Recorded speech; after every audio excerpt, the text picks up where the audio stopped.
समय व्यतीत हो रहा है।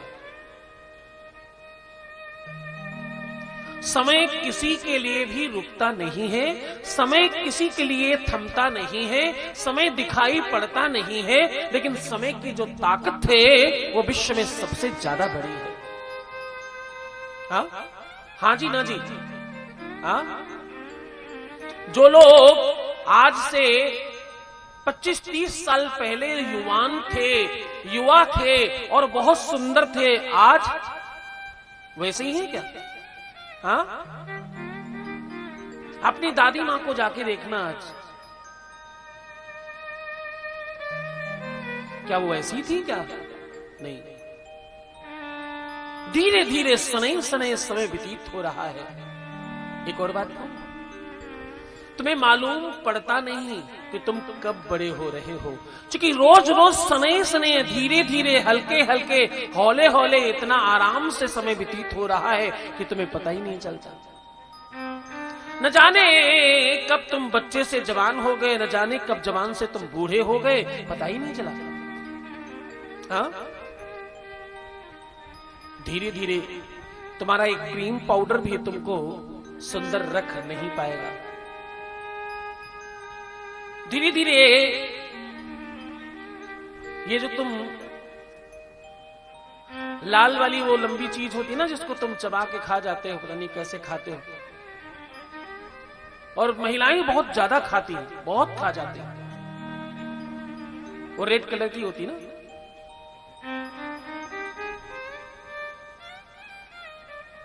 क्या बोलते हैं उसको? हाँ, जोर से बोलो। हाँ, लिपस्टिक खाते हो क्या? मैं तो मिर्च की बात कर रहा था। मिर्च महिलाएं बहुत खाती हैं। वो आजकल मोमोज वाले के पास भी पहुंचकर लाल मिर्च की चटनी मांगती हैं। हाँ, मैं वही आपसे निवेदन करूं, तुम जो समझ रहे हो, चलो अगर उसकी बात भी करूं तो वो लिपस्टिक भी तुम्हें बहुत दिन तक ईमान रख न पाएगी। हाँ, तुम्हारा फाउंडेशन तुम्हें इंफॉर्मेशन दे रहा है। क्या? तुम्हारा फाउंडेशन तुम्हें इंफॉर्मेशन दे रहा है कि तुम बहुत दिनों तक जवान नहीं रहने वाले। ये चंद दिन की चांदनी है, आनंद से निकल जाएगी, पता थोड़ी चलेगा। धीरे धीरे झाइयां, झुर्रियां, और धीरे धीरे बुढ़ापा दस्तक देगा। हाँ, सनई शनई ही से ही, लेकिन तुम वृद्ध हो जाओगे। जो छोटे बच्चे हैं अभी, उन्हें मालूम नहीं पड़ेगा कब वो अबोध बालक से युवान हो गए, उन्हें मालूम नहीं पड़ पाएगा ये, पर धीरे धीरे ये होगा तो जरूर, सनई शनई ये होगा तो जरूर। हाँ, ये समय की गति है, ये समय का पहिया है जो घूम रहा है और वो चलता जा रहा है। समय तुम्हारा कभी अच्छा आता है और समय तुम्हारा कभी बुरा आता है। कभी वो समय के चक्र में काली रात्रि होती है और कभी सुहावना प्रभात होता है। तुम्हारी इच्छाओं की अनंत आकाश में वो समय का पहिया घूम रहा है। बिल्कुल मनुष्य स्मृति और मनुष्य की जो अपनी निजता है वो घूम रही है मानो। बोले रातिर्गमिष्यति भविष्यति सुप्रभातम्, और भाष्वान देष्यति हसिष्यति पंकजश्री, इत्थं विचिन्तयति को भवते दुरेके। हंत हंत नलिनी गजबू जगारा। समय अपने आप व्यतीत हो रहा है। एक भंवरा कमल पुष्प के अंदर बैठकर विचार कर रहा है। बोले रातिर्गमिष्यति भविष्यति सुप्रभातम्, ये रात्रि व्यतीत होगी, ये जो काली घनी रात है ना, ये धीरे धीरे धीरे धीरे कट जाएगी और सुहावना प्रभात होगा। और भविष्य सुप्रभात, सुहावना प्रभात होगा। और भुवन भास्कर की किरणें, जब भुवन भास्कर अपने घोड़े पर, अपने रथ पर तैयार होकर चलेंगे, सुनहरी सुनहरी किरणों को लेकर आगे बढ़ेंगे, तो वो किरणें हमारे ऊपर पड़ेंगी, कमल पुष्प पर पड़ेंगी और धीरे धीरे शनैः शनैः कमल पुष्प खिलना शुरू हो जाएगा। और वो खिलेगा तो मैं बाहर निकलूंगा।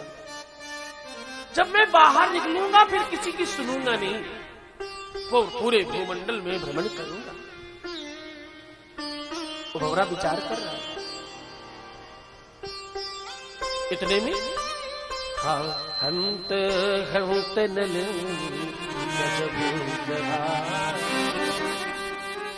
इतने में काल स्वरूपी हाथी आया और उसने कमल की नाल को पकड़ के उठाकर पटक दिया। सब समाप्त हो गया। रोज विचार करते रहो, रोज तुम अपने प्लानिंग करते रहो, न जाने किस दिन तुम्हारा टिकट तो उसी दिन कट गया जिस दिन तुमने जन्म लिया। अब बस कंफर्म होना बाकी है, किसी भी क्षण किसी भी समय कंफर्म हो जाएगा। किसी की हाइट बहुत अच्छा है, हाँ, किसी की डाइट बहुत अच्छी है, और न जाने लोगों को बिल्ली की वो काइट वाली आंखों वाली पता नहीं क्या क्या क्या क्या लोगों का क्या अच्छा है। किस बात पर अभिमान और किस बात पर घमंड, ये समय है इसने किसी को छोड़ा नहीं कभी। सहज रहो, सरल रहो, सबको अपना बनाओ, सबको अपना बना कर रखो। तुम लोगों के दिल में पहुंचो ये आवश्यक नहीं है और ऐसा कोई रास्ता नहीं है। तुम्हें लगता होगा कि तुमने ज्यादा डेंट पेंट कर लिया तो तुम किसी के दिल में चले जाओगे, सही नहीं है। लोग तुम्हारे दिल में आए पहले, फिर तुम उधर जाओगे। वेद कहता है ददाति प्रति गृह्णाति नान्यथि सा प्रसीदति। पहले दो ना, पहले जब तुम पहले दोगे तब तुम्हें वापस मिलेगा। कुएं में आवाज लगाओ तो आवाज वापस आती है। छोटे बच्चे को बोलो तुम कैसे हो, बोलेगा तुम कैसे हो। छोटे बच्चे को बोलो आप कैसे हो, तो कहेगा आप कैसे हो। हाँ, तुम जैसे जो बोल रहे हो, जो कह रहे हो, जो कर रहे हो, वो समय के चक्र में सब रिकॉर्ड हो रहा है। समय बिल्कुल वैसा ही तो चक्र है जैसे पहले वो कैसेट हुआ करती। एक तरफ चक्र इधर लगा और एक चक्र उधर लगा, इधर का मटेरियल उधर जाता, उधर का मटेरियल इधर आता। जीवन इतना ही है बस मात्र। हाँ, जो तुम रिकॉर्ड कर रहे हो वो तुम्हें बाद में सुनने को मिलेगा, ये सोच समझ कर रिकॉर्ड करना। क्योंकि बच्चों मनुष्य बलि नहीं होते हैं। शरीर का बल, मन का बल, बुद्धि का बल, चित्त का बल, सुंदरता का बल, हाइट का बल, पैसों का बल, रुपयों का बल, पद का बल, प्रतिष्ठा का बल, सब खराब है। मनुष्य बलि नहीं होते। समय हो त बलवान और भिल्लन लूटी गोपिका। वही अर्जुन वही बाण, मनुष्य बलि नहीं होते हैं। मनुष्य में क्या ताकत है? श्रेष्ठ धनुर्धर, तुम्हें मालूम है दुनिया में सबसे बड़ा धनुर्धर कौन? हाँ, अर्जुन। अर्जुन जिस समय अपना गांडीव उठाता उस समय सामने करोड़ों लोग भी अगर खड़े हो तो सबकी रूह कांप जाती के सामने अर्जुन खड़ा है। हाँ? सामने कौन खड़ा है? अर्जुन खड़ा है। उसके तर्कस से एक बाण से 1000 बाण निकालने की क्षमता है उसके अंदर। अर्जुन इस कदर बरसात करता है बाणों की कि उसके सामने अक्षौणी सेना भी कम पड़ जाती है। उसका नाम अर्जुन है। अर्जुन उस धनुर्धर और उस धुरंधर वीर का नाम है जिसने अपने ही गुरु द्रोणाचार्य को भी हरा दिया। उस श्रेष्ठ धनुर्धर का नाम अर्जुन है। भीष्म पितामह, जिसको पूरी दुनिया में अगर एक साथ त्रिलोकी नाथ भी आ जाए तो हरा पाना मुश्किल है, लेकिन उसको भी अर्जुन ने हरा दिया। उस श्रेष्ठ धनुर्धर का नाम अर्जुन है। बचपन में जब ये बहुत छोटे थे, जब ये धनुष विद्या सीख रहे थे, तो इनके गुरुदेव ने पूछा, अर्जुन आज तुम्हारी परीक्षा है बेटा, आज तुम्हारी परीक्षा लेने की इच्छा है। और इनके साथ इनके वंश कुटुंब के परिवार के और कई राजाओं के बच्चों को एक साथ खड़ा किया। सबको धनुष दिया गया, सबको बाण दिया गया और सबको बोला गया, एक काम करो, देखो ये सामने पेड़ दिख रहा है आपको, और इस पेड़ पर एक चिड़िया बैठी है। वो देखो एक चिड़िया बैठी है, उस चिड़िया की आंख देखो, और जब आंख दिखाई पड़ने लगे तो अपने तीर को अनुसंधानित करो और उसकी आंख में एम करो, निशाना लगा और मार दो। सबने अपनी अपनी धनुष उठाई, सबने बाण उठाए, सबने ध्यान लगाया, सबने देखना शुरू किया। गुरुजी ने कहा, सावधान, तीर चलाने के पहले मुझे बताना क्या दिख रहा है। एक बोला, गुरुदेव वृक्ष बड़ा है तरुवर सा, पात पात में हरित मान, पुष्प लगे बहुत सुंदर, कैसे मैं कहूं इसकी अनुपमा। गुरुदेव बहुत बढ़िया दिख रहा है, क्या सुंदर वृक्ष है, और पत्ते दिख रहे हैं, पुष्प दिख रहे हैं, सारा कुछ अच्छा सा दिख रहा है। बोले बेटे चिड़िया भी दिख रही है क्या कहीं? बोले हाँ शायद चिड़िया भी। दूसरे को पूछा, तुम्हें क्या दिख रहा है? तो दूसरे ने बढ़िया जवाब दिया। वो कह रहा है, सुंदर जीव, सुंदर जीव अधिक दूरी पर,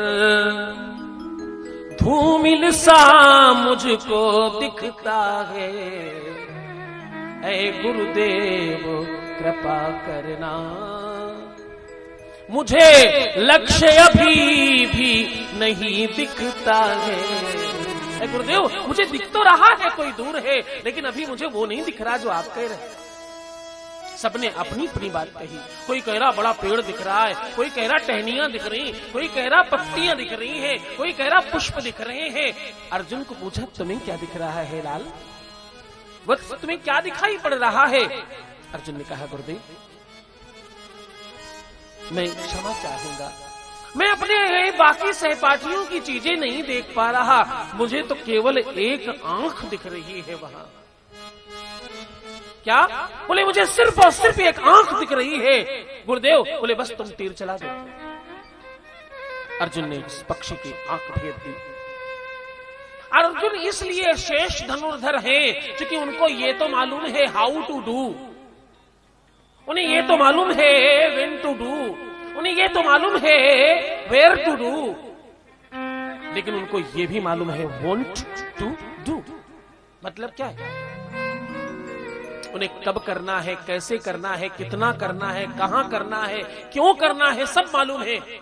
लेकिन उन्हें ये भी मालूम है कि हमें ये काम जरूर करना है। टाला मटोली नहीं है, आलस नहीं है, प्रमाद नहीं है, और समय को समझते हैं, समय के साथ कदम से कदम मिलाकर चलते हैं। इसलिए श्रेष्ठ नहीं बदले। और वही अर्जुन जिसने कौरव दल में हाहाकार मचा दिया, वही अर्जुन एक बार गोपिकाओं को छोड़ने के लिए कृष्ण के कहने पर जा रहे थे। छोटे छोटे ग्वाल बालों ने लकड़ी की धनुष से, और वो सेठा होता है ना, क्या बोलते हैं उसको आप, जिससे छप्पर डालते हैं, सिरकी, क्या बोलते हैं आप? हाँ? उनके तीरों से अर्जुन को हरा दिया और अर्जुन को बंदी बना लिया, सारी गोपिकाओं को छीन लिया। हाँ? भगवान कृष्ण ने कहा, अर्जुन मनुष्य बलि नहीं होते हैं, समय होत बलवान, भीलन लूटी कभी कभी बड़े सहज लोग बड़ी भारी चीज पा जाते हैं, कभी कभी सामान्य लोगों के हाथ भी बड़ी चीज लग जाया करती है, वो समय की बलिहारी है। इसलिए समय को कमजोर नहीं समझना। तुम्हारे जीवन में जब तुम जन्म लेते हो ना, उस जन्म के समय का जो जन्माक्षर बनता है, जिसको तुम कुंडली कहते हो, उसमें सबसे ज्यादा महत्व तुम्हारे जन्म के समय का होता है। किसका होता है? जन्म के समय का महत्व होता है। उस तारीख में, एक तारीख में 12 लगने परिवर्तित हो जाएंगी, इसलिए समय बताना बड़ा आवश्यक है, अन्यथा सही कुंडली नहीं बन सकती। हाँ, समय का बड़ा महत्व है। समय इंसान को स्पेशल और खास बना सकता है। समय के साथ चलने वाला और समय को समझने वाला और समय के हिसाब से परिवर्तित हो जाने वाला इंसान श्रेष्ठ कहलाता है। महादेव की भक्ति में सबसे बड़ी बात,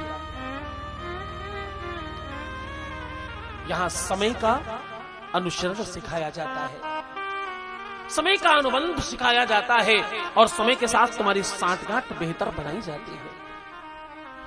शिव महापुराण सुनने से तुम्हारा सबसे पहले समय ही ठीक हो जाता है। क्या होता है? सबसे पहले तुम्हारा समय ठीक हो जाता है। और एक बात कहूं,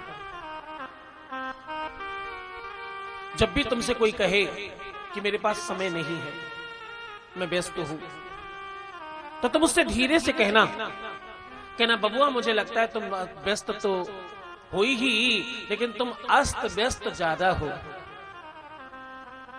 तुम व्यस्त से पहले अस्त हो, अपना टाइम टेबल ठीक करो, तुम्हारे पास बहुत समय निकल आएगा। हाँ?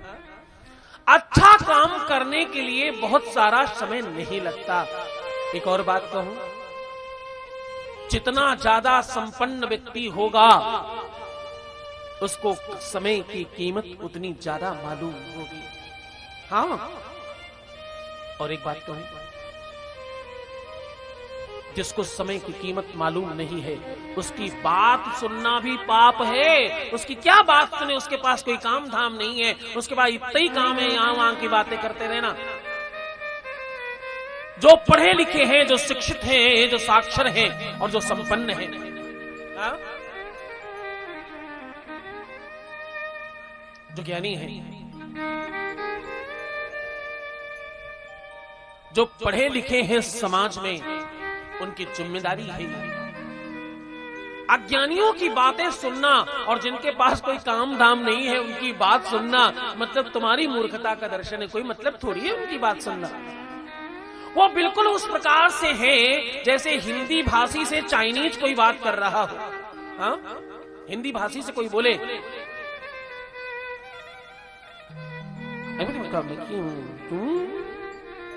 तो हिंदी में बोले क्या बोला, क्या कह रहा है? अरे बताओ, इससे इसकी बात नहीं सुननी मुझे।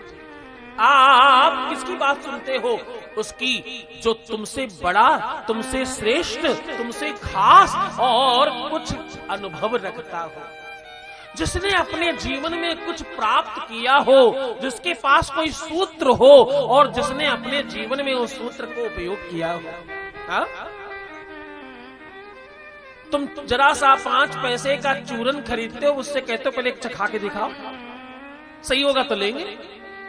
तो जो तुम्हें चूरन दे रहा है, जो तुम्हें पुड़िया बनाकर दे रहा है, उसकी तुम क्यों ले रहे हो? तुमने चखा नहीं, तुम्हें मालूम नहीं वो क्या ही कह रहा है, उसकी बातें नहीं सुनना। पापियों की बातें सुनना, नकारा लोगों की बातें सुनना और बेकार लोगों की बातें सुनना एकदम शास्त्र विरुद्ध है और कोई मतलब नहीं है इस बात का। जो कुछ कह रहा है वो तुमको नहीं, अपने आप को कह रहा है। दुनिया के सबसे बड़े व्याख्याता और सबसे अधिक बोलने वाले, जिन्होंने दुनिया में सबसे ज्यादा बोला, उनका नाम महात्मा बुद्ध। समूचे विश्व में उन्होंने अपना यशगान करवाया और सबको धर्म का पाठ पढ़ाया। उनके सामने रोज एक आदमी आता और उनको खूब अंट संट बोलता। अंट संट समझते हो ना तुम? वो बातें जिस पर गोली चल जाए, हाँ, ऐसी बातें सामने आकर कह देता। सामने रोज आता और सुनो, रुको रुको रुको रुको, तुम बुद्ध हो ना, तुम्हारी ऐसी की तैसी और जाने क्या क्या। बुद्ध मुस्कुराते और चल पड़ते। अब ये काम रोज करने लगा, वो नित्य वही करता। जब भी उनका काफिला, और सबके सामने बोलता, हाँ, अकेले में नहीं, सबके सामने। खूब भीड़ होती, खूब उनके साथ अनुयायी होते, उनके खूब चेले चपाटे होते, सबके सामने आकर बोलता। एक दिन एक अनुयायी पीछे से आगे आ गया।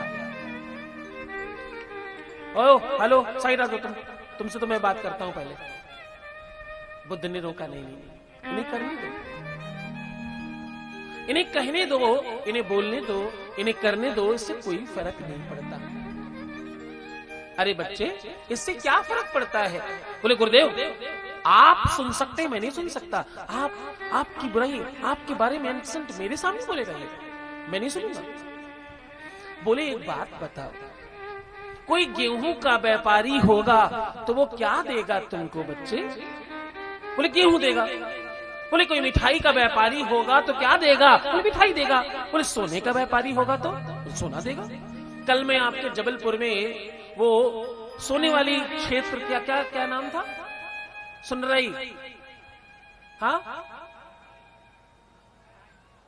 सोनारहाई, हाँ, वो कोई जगह है बहुत अच्छी दिव्य। वहां पर कोई माता जी का दर्शन करने गया मैं। उस माता जी की मान्यता, दिव्यता, श्रेष्ठता बहुत है, लेकिन 90% लोग उनको सोने के कारण जानते हैं। सोने चांदी का क्षेत्र है, वहां के बच्चे सब सोना चढ़ाते हैं, उनपे खूब सोना चढ़ा हुआ।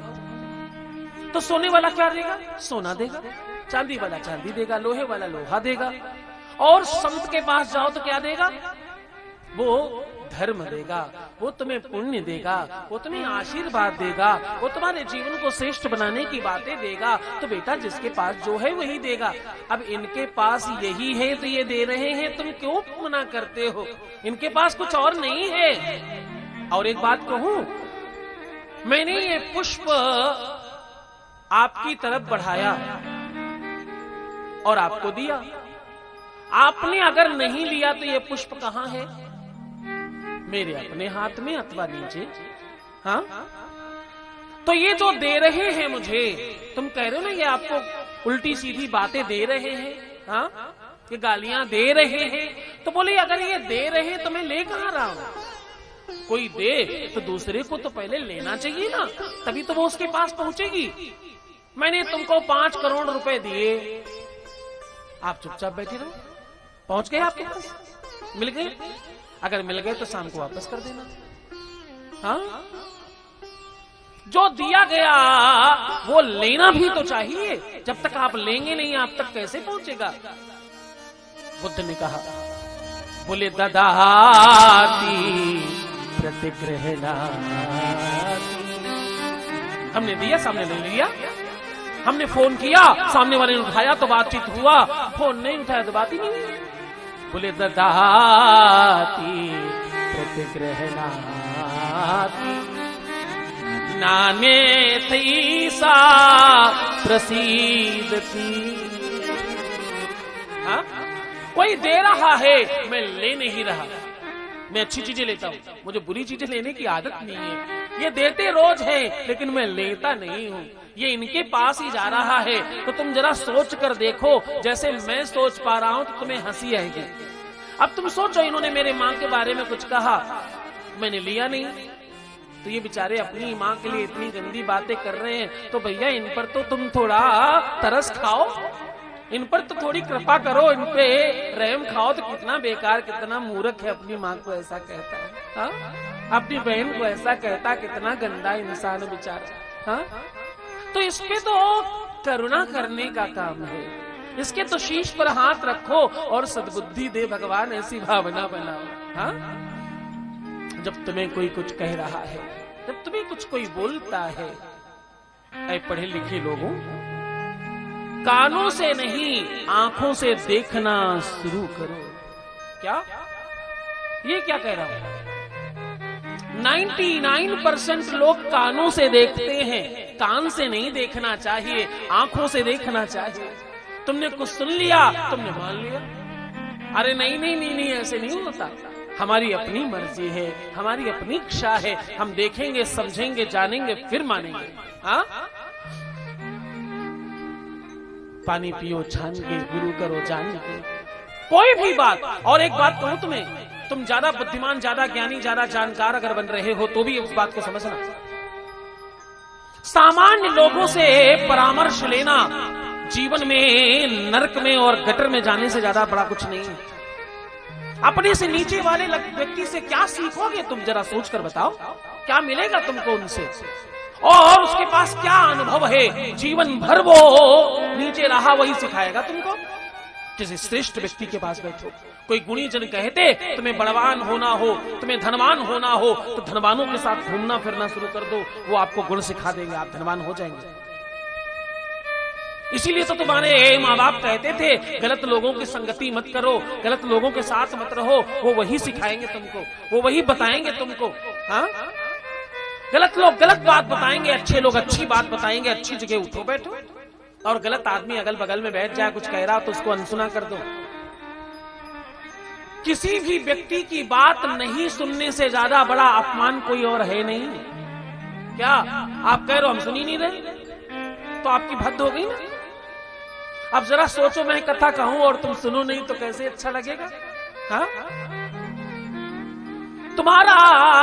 तुम्हारे पतन में बड़ा कारण है कि तुम या तो अपने समकक्ष मित्र से अपनी बातों को शेयर करते हो, खासतौर से नवयुवक बच्चों सुनो ना ध्यान से, लाल नीला पीला रंग लगा करके अपने चेहरे को दिव्य बनाने वाले, टाटू पैटू कैटू सैटू बनवाने वालों, बहुत ध्यान से सुनना।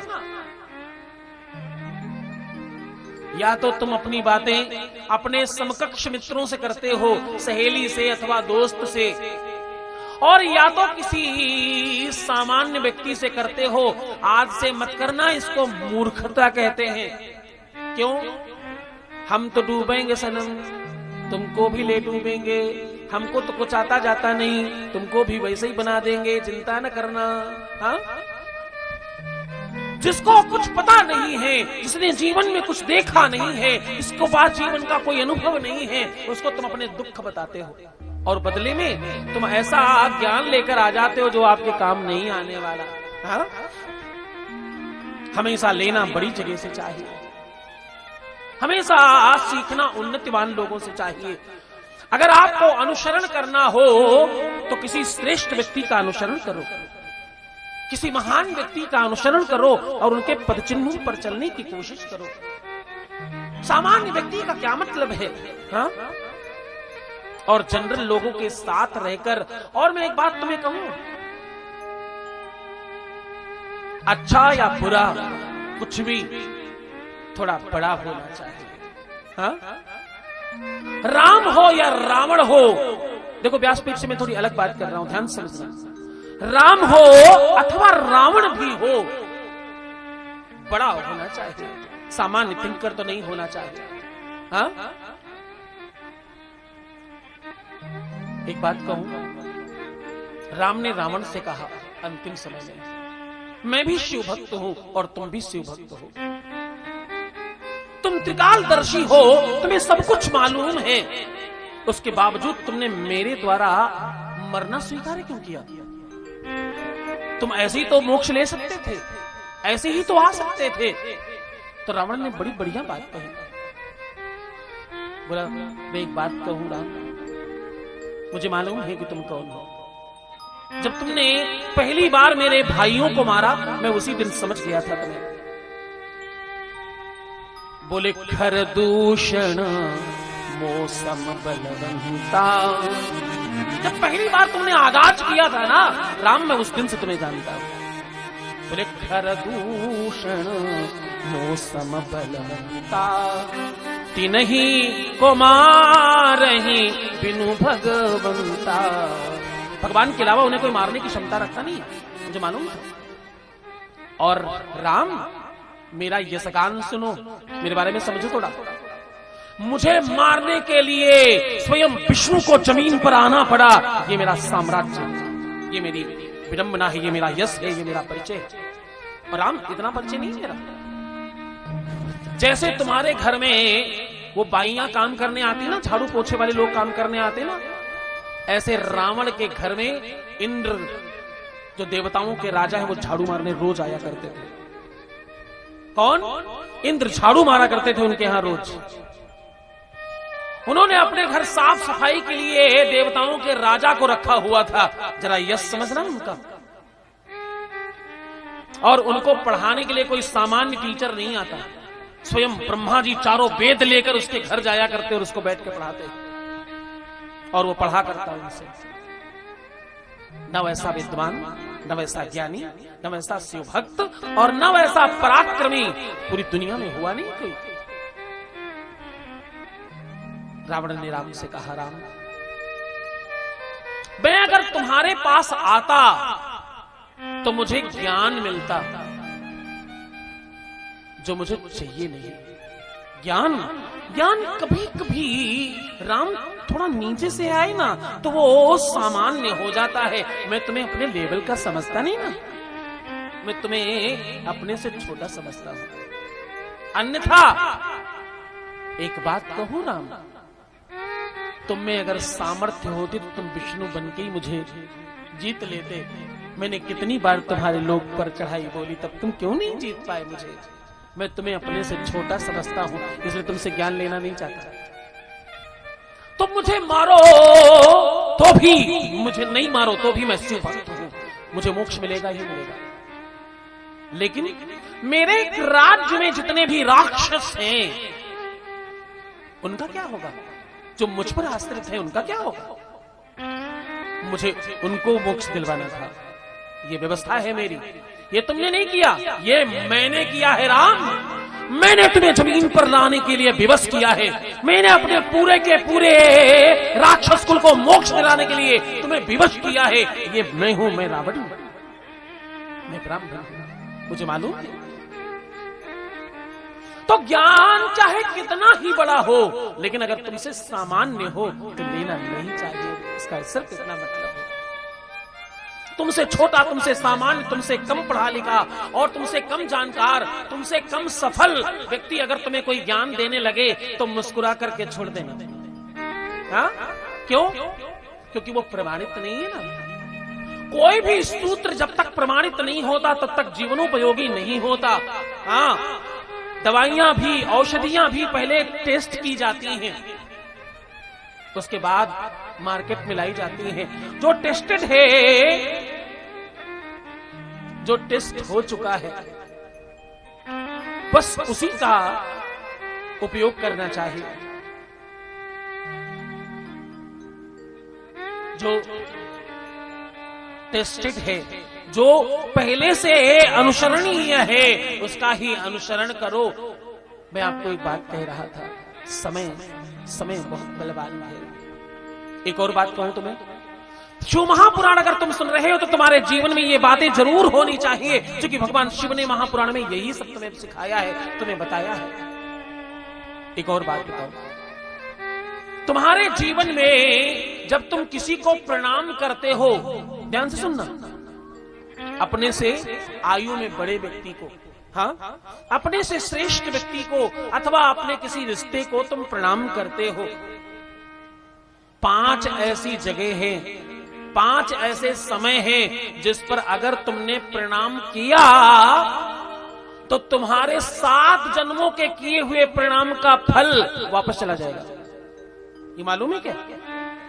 हाँ? शिव महापुराण सुन रहे हो तो ही ये समझ में आ सकता है।